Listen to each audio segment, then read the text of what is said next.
Howdy, farmers, and welcome back to another episode of City Gardening with Mike the Farmer, where I'll be taking you through all the steps necessary to grow a successful garden.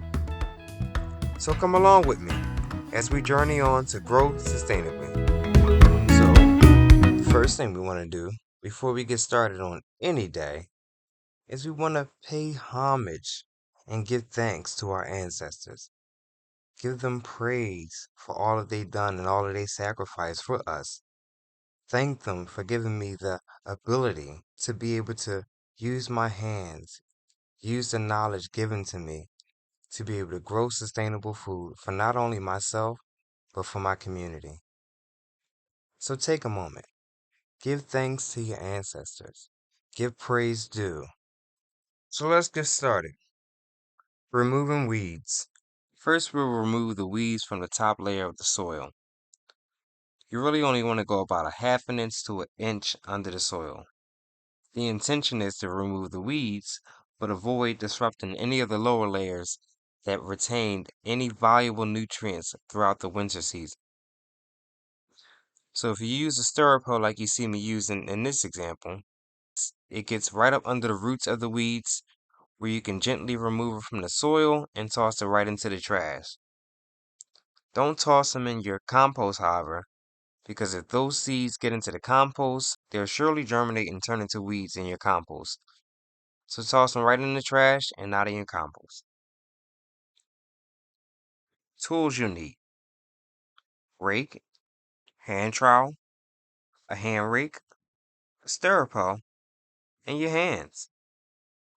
I prefer a stirrup hoe because it keeps you on your feet, keeps you upright. You can get right up under the roots of your weeds.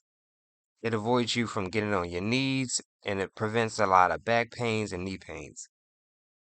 Now, using your hands for a lot of people is a lot harder to do because they can't do all the kneeling down. So I suggest using a stirrup hoe. It keeps you on your feet and allows you to use the weight of your body to remove the weeds.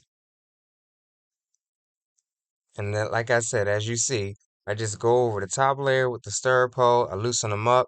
It makes it so much easier for somebody to come right on behind you. Just grab all those weeds up, toss them in the trash, and you can move from bed to bed. It reduces a lot of the time that you'll spend in the garden and makes the work a lot easier.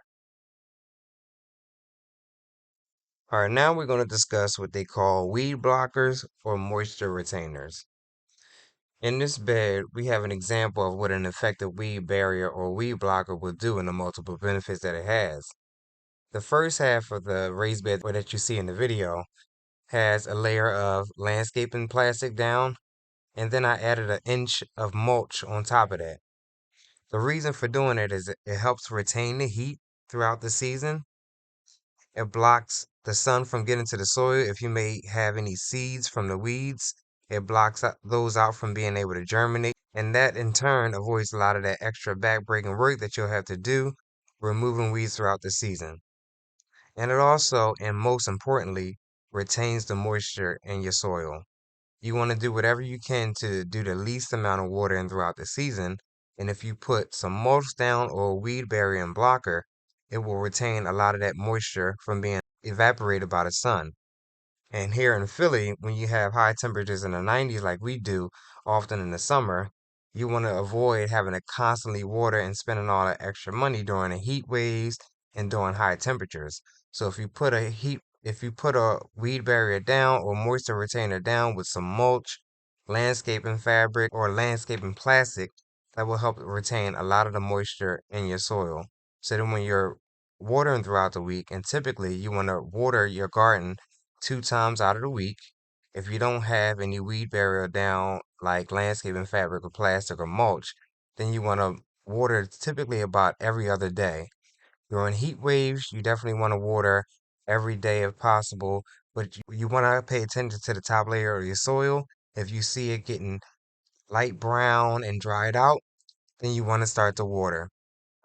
But you really want to let your soil tell you whether or not it's necessary to water. But when you have that landscaping fabric down or plastic or your mulch, it makes it so much easier. And keep in mind when you use a natural mulch like wood chips, compost, leaves, and things like that, straw or hay. It has the ability for seeds to get into it, the sun germinating those seeds, and then producing weeds. So be mindful of that. If you have a lot of trees around your garden that produce flowers that then produce seeds, they will blow into your garden. So if you have mulch or hay or straw down, they will germinate and they will produce weeds. So just check your garden throughout the season and make sure you remove those weeds as soon as you see them grow. The types of landscaping fabrics or weed barrier that you can get is landscaping plastic or fabric. You can get that on Amazon from your Lowe's or Home Depot, or you can use mulch. Mulch can be compost, leaves, wood chips, straw, or hay, and you can get that at a Lowe's or a Home Depot. But I prefer going to your local recycling center. They might have natural compost that they produce where you can get the natural compost versus going to the store. And typically, if you go to your recycling center like we have here in Philly, you can get compost for free. So just be mindful of that. And I always try to go for compost and mulch above anything else because it's natural. It produces nutrients over time. It helps retain moisture and build up your soil. All right, so now we're going to discuss planting. Now that it's about 46 degrees or above at night on a consistent basis, now it's time for you to transplant all of your starts from indoors to outdoors. Your raised bed should already have covered either with mulch or landscaping fabric. I typically use a tray with 32 cells, and what you want to do is gently squeeze those cells at the bottom to loosen up the soil and the roots. You want to plant them down about 2 to 3 inches into the soil, depending on the depth of your cells that you use. If they're deeper than that, then you can definitely plant them down deeper. You want to space them out 5 to 6 inches apart from one another to give them all ample space to be able to develop roots and grow.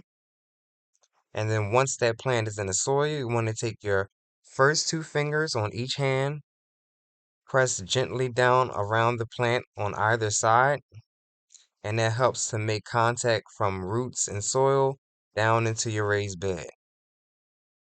Now, as you see here, we're doing what they call removing your true leaves.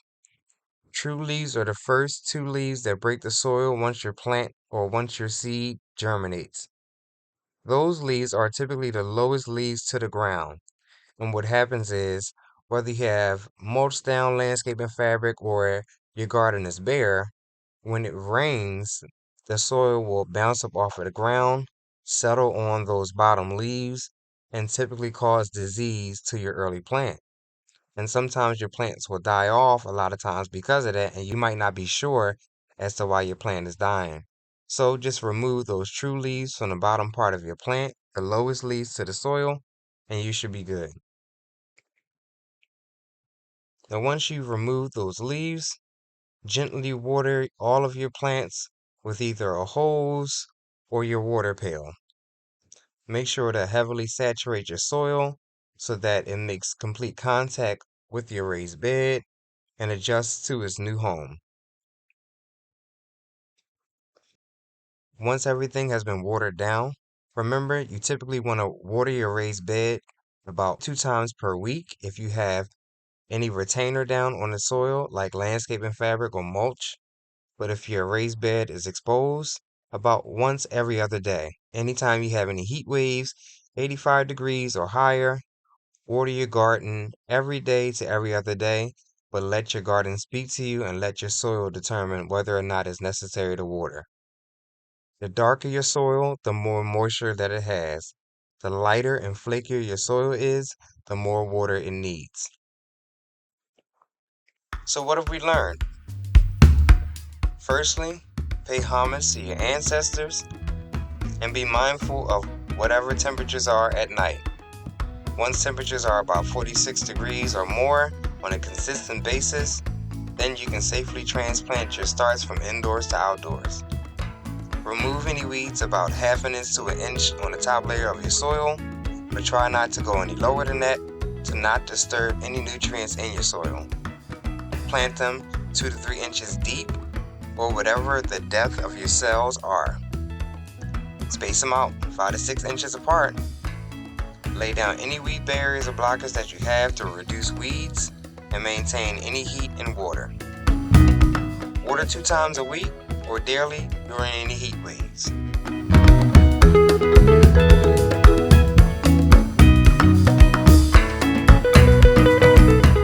And lastly, once we've removed our weeds, planted our plants, watered our garden, and laid down any weed barriers and blockers, now we just want to walk around the garden and any raised beds where we're already growing any food. We want to remove any weeds from out of all of those beds and then water them if necessary. Now I hope you take this time to get out in your gardens, try your hand at growing whatever it may be. Food, flowers, trees, whatever it may be. Try your hand. Remember, no one has a black thumb. Well, friends, thank you again for joining me on this gardening vlog with your city farmer, Mike the Universal Artist. I certainly hope you enjoyed this video, and if you want to see content like this and more, then comment below. And until next time, don't forget, like, subscribe, share, hit that notification bell. Love yourself, love one another, and keep growing for a better tomorrow.